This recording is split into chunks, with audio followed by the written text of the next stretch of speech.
حسنین کریمین میں سے ایک بچے نے صدقے کی کھجور منہ میں ڈال لی تو رسول اللہ صلی اللہ علیہ وسلم انگلیاں مارنے لگے. بچہ ہی ہے نا, بچہ مکلف ہوتا ہے, بچے کے اوپر شرعی احکامات لگتے ہیں. بات سمجھ نہیں آئی. ہم سنتے ہیں واقعات, لیکن تربیت ہو رہی ہے, اس کے منہ سے انگلی ڈال کر کھجور نکال لی کہ آل محمد کے اوپر صدقہ حرام ہے, بچے کے منہ سے نکال رہے ہیں. اور میں اور آپ اپنے بچوں کے منہ میں رزق حرام دے رہے ہیں, اور ہم چاہتے ہیں یہ ہمارے لیے نیک اعمال کریں, ہمارے لیے صدقہ جاریہ بن جائیں.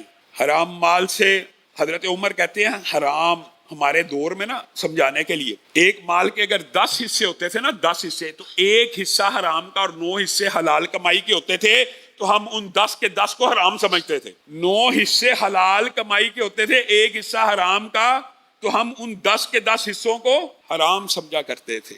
یہ بڑی سنجیدگی کے معاملات ہیں. اور رزق حرام کے حوالے سے یہ کوئی ایک بات نہیں ہے, پوری صورتیں حضرت شعیب کے واقعے میں آ جائیں. وَيْلٌ لِّلْمُطَفِّفِينَ الَّذِينَ إِذَا اكْتَالُوا عَلَى النَّاسِ يَسْتَوْفُونَ وَإِذَا قَالُوهُمْ أَوْ وَزَنُوهُمْ يُخْسِرُونَ. لوگوں سے لیتے ہو تو پورا لیتے ہو, بلکہ بڑھا کے لیتے ہو کہ 2 گرہ زیادہ دے دو کپڑا, اور جب بیچنے کے لیے آتے ہو تو 2 گرہ کم بیچتے ہو. علامہ ہشام الہی ظہیر آفیشیل چینل کو سبسکرائب کر لیں.